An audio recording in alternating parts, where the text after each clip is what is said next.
Okay, so this was the other question that I don't think any groups really got to, but I'm going to give it to you anyways because it's just another example of how you might find the surface area of a cylinder. So here we have a mug for hot beverages is to be designed to keep its contents warm as long as possible. The rate at which the beverage cools depends on the surface area of the container. The larger the surface area of the mug, the quicker the fluid inside will cool. So, larger surface area is not good. Okay.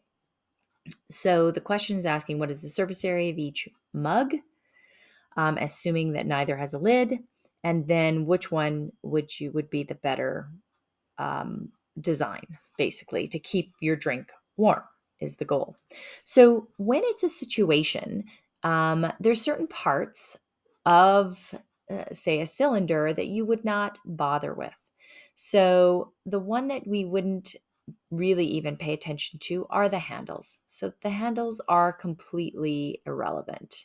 So, we're not even going to worry about the handles because they don't even touch the liquid. So, they have no impact on the warmth of the fluid.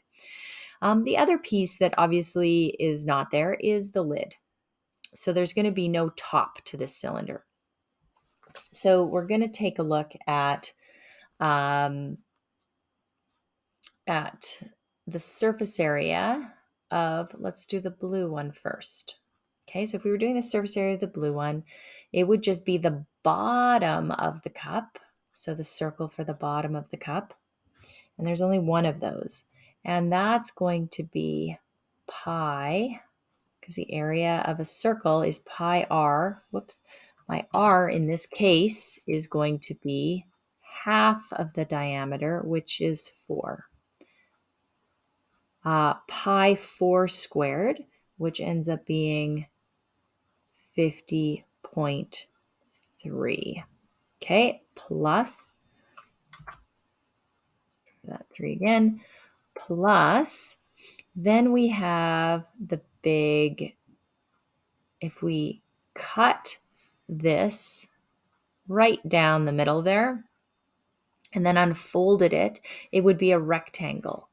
Okay. And that rectangle would have a length of the circumference. So from here all the way around to there.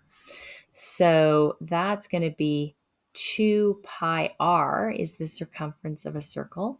And my r in this case is going to be 4. Okay. Then I have a height of 9.4. Okay, so when I multiply those two together, I would get 236.2.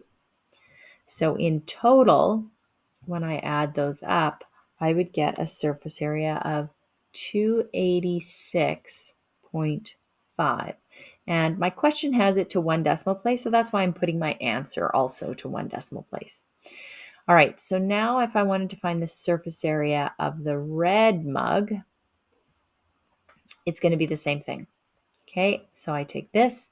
This time, my radius is going to be pi 3.25 this time. Okay, so half of 6.5. Okay, squared, which ends up being 33.2. Okay, plus then I'm going to split this guy down and roll out that rectangle. Okay, so I end up with length, which actually would end up probably being much longer than that, of 2 pi times 3 my radius, 3.25. Okay, and then my height of this is going to be 13. So when I multiply that together, it would be 265.5. Okay, which I end up getting 298.7. So if I look at this and say which one has the biggest surface area, obviously this one has the bigger surface area, which would mean that that's not the best design for a coffee mug. a better design for a coffee mug would have been the blue one. So this guy is the winner. Hope that helps. Bye.